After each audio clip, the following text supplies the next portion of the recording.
All right, get ready for some trending tidbits. Today, we're going to be looking at something that might make you think about your breakfast a little differently. Yeah, it's always amazing to me how something like a bowl of cereal can tell us so much about how humans have changed over time. That's what we're talking about today, the agricultural revolution. But not the usual story about how great farming is. Right.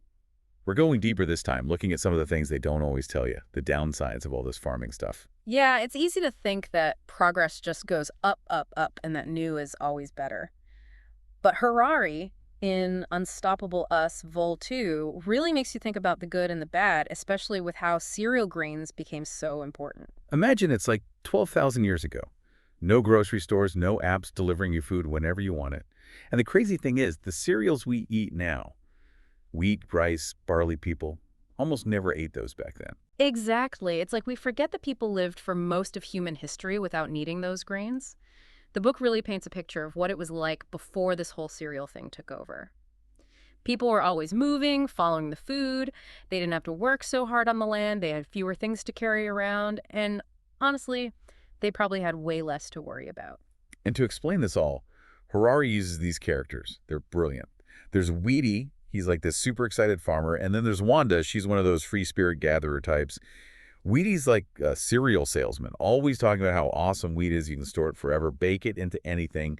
And the best part, you can stop moving around and finally build a village. And it's pretty convincing, right? Yeah. Especially when you think about how nice it would be to feel safe and settled. But here's where things get interesting. Staying in one place meant that people started having more stuff tools, things they owned, everything. Oh, yeah. And ironically, all that stuff then made it harder to move around again. That's where the five hats problem comes in. It's this funny story about how Wheaty has so many hats that he can't even keep track of them. So many hats. Sounds silly, but it shows this big point. Settling down led to having a ton of stuff, which in a way made people less free than those nomads who were always moving around. It makes you think, are you more like Wanda, always on the go, or more like Wheaty, surrounded by stuff? That's a good point. It's funny how those old patterns still kind of affect us today, even in how we think about our own stuff. But, changing to farming wasn't like this overnight thing that everyone loved right away. It was messy. There were definitely people who didn't like Wheaty's sales pitch. Totally. That's where Lazy comes in. He's this villager with a great idea of planting wheat right outside the village because, well, who wants to walk miles to get it? It's kind of funny how, even back then, people wanted to find easier ways to do things. Yeah. What that shows is that early farming was all about trying things out, making mistakes, and probably having a lot of arguments about whether farming was even a good idea at all. Every solution they came up with seemed to just create new problems. Exactly. It's like this never-ending chain reaction. So they invent the hood to protect the seeds, which is great, but now your back hurts from all that work. Then they create irrigation ditches to solve water problems. Awesome. But now everyone depends on this complicated system that could break any minute. And this whole thing with unintended consequences, it's everywhere in the book. It's a really important point. It challenges the whole simple idea of progress that we usually hear. Sometimes something that seems good on the surface can have effects that we don't see right away, and those effects can last for generations. Okay, now let's try a little thought experiment. Imagine, like, skeletons of those early farmers and gatherers, thousands of years later, hanging out and comparing their lives. Might sound creepy, but this is where things get super interesting. Harari talks about how their skeletons were actually conscious. Different farmers had a lot more tooth decay, signs of stress on their spines, and they were even shorter on average than the gatherers. Yeah, and this isn't just some weird fact. What their bones tell us is really important. It shows that having more food, like from farming, didn't automatically mean they were healthier. Sure, farmers always had food, but they probably ate a less varied and less nutritious diet, which is what their bones are showing us. Here's something that doesn't make sense at first. If farming was so tough on people's bodies, why did farming populations grow faster than hunter-gatherer groups? It seems backwards, right? This is where this idea of delayed gratification comes in. Farming, even with all the hard stuff, could support more babies, even though a lot of babies still died young. For this whole system to work, people had to be able to plan for the future, to work hard now for something that might happen years later. And it's crazy how we still believe in that same idea today, for the same reasons. Makes you think, were those early farmers really in control, or were they being controlled by the crops, by needing to always grow more and more? Whoa, that's a deep thought. It's like wheat had its own plans, and humans were just going along with it. But wait, more food also meant more people, and more people meant bigger, more complicated societies. How did they deal with all of that? Where did things like, I don't know, taxes and bureaucracy come from? That's where things get super tricky and where it's really hard to manage so many people. Imagine trying to organize and make decisions for a city like Uruk, which had like 50,000 people. The book talks about how this led to having kings like the Lugals in Sumer or the pharaohs in Egypt. And, having a king wasn't always a good thing for everyone. And guess what always comes with kings and kingdoms? Uh-oh, I have a bad feeling. Taxes. Ugh, taxes. I bet even those early humans weren't happy about that. It's interesting to think about how something like taxes started because they needed to run these bigger and more complex societies. Kingdoms needed stuff to work and they had to keep track of it all.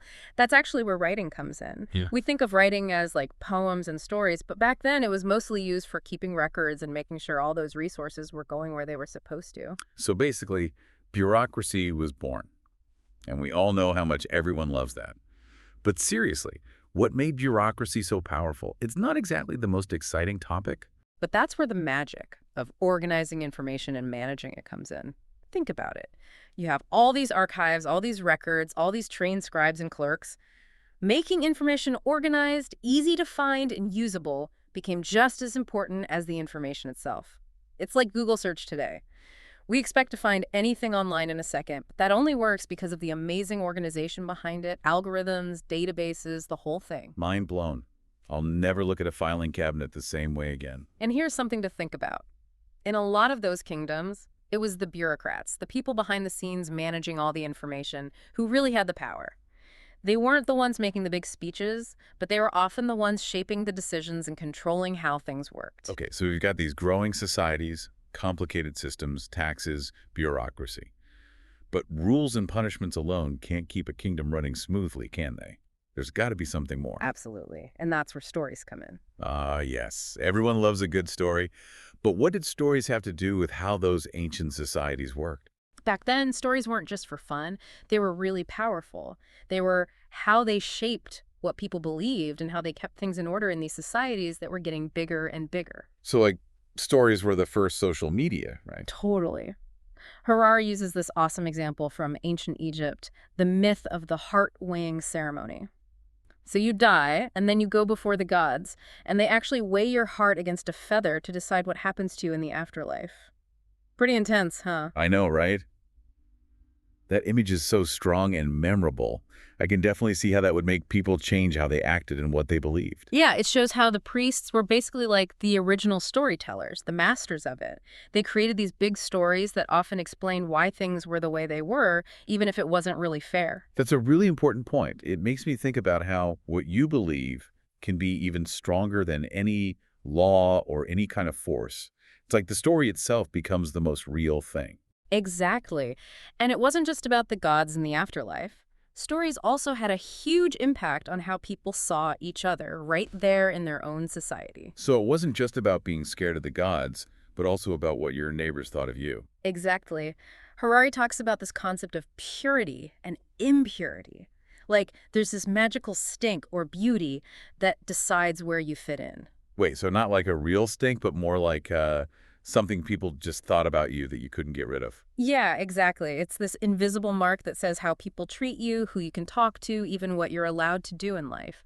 And it's just crazy how something you can't even see can have such a huge impact on people's lives. It's like an early kind of prejudice, isn't it? Judging people based on something totally random. Yeah, it is. And Harari makes these uncomparable connections to things that happen today, like the caste system in India or how Black people have been treated in the U.S. It makes you think that these old ways of thinking, these stories about who's good and who's bad, can last for hundreds of years. And it shows us that we really need to keep questioning these ideas, to challenge the stories that lead to unfairness and inequality. Okay, let's change gears for a minute and talk about something a little more fun. Let's talk about rituals. Because even if you don't think you're into rituals, you definitely have some in your life. Maybe it's how you always make your coffee or checking your phone before you even get out of bed. We all do. What's cool about rituals is that they take these abstract ideas and make them real, something you can actually experience. Harari talks about this example of a wooden statue that represents a god. It's just wood, Yeah. right? But because of rituals and stories and everyone believing in it, it becomes something much more powerful. It's like we know it's not really a god, but we kind of believe it is anyway because of all the rituals and meaning we've given it. Exactly. It's the power of everyone believing together. And think about something like sports fans. It's just a game, right? Hmm. But all the rituals, the chants, the feelings everyone shares, that's what makes you feel like you're part of something bigger, something really important. Okay, so let's go back for a second. We've gone from wheat fields to heart-weighing ceremonies, from social hierarchies based on some invisible stink to wooden statues that are sort of gods. It's a lot to think about. And here's the part that really blows my mind, the thing Harari keeps talking about. All these things, countries, money, gods, they're not really things in the physical sense. They're just ideas. They're beliefs that we got from people who lived before us, dreams that have been passed down for generations. So you're saying we're all living in this big, shared dream world, Yeah, kinda. Think about money. A dollar bill, it's just a piece of paper, right? right?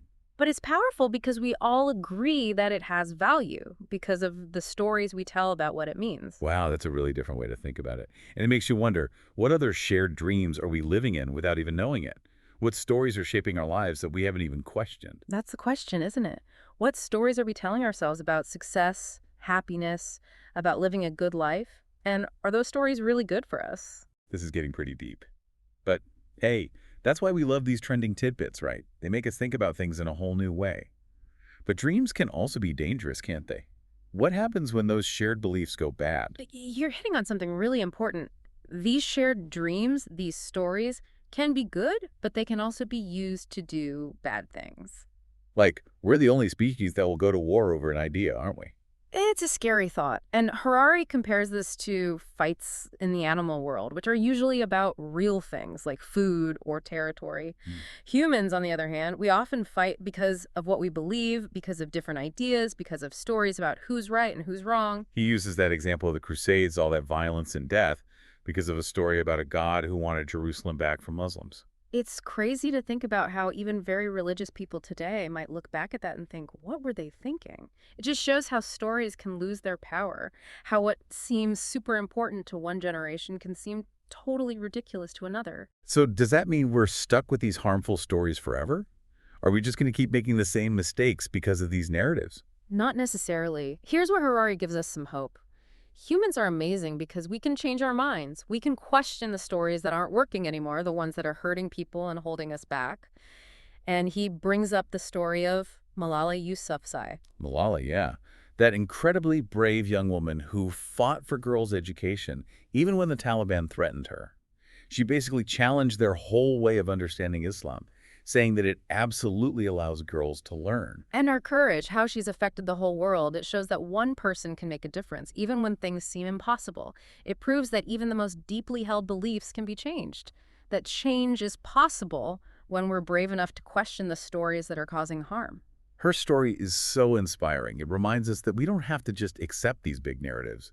We can question them, challenge them, and create new stories that reflect what we believe in and make the world a better place. Yeah, it reminds us that even small acts of courage, like speaking up when something's wrong, can have a ripple effect way bigger than ourselves. Right. It's like that saying, never doubt that a small group of thoughtful, committed citizens can change the world. Indeed, it's the only thing that ever has. Exactly. And it all goes back to those stories, the ones that shape how we see the world and where we fit in.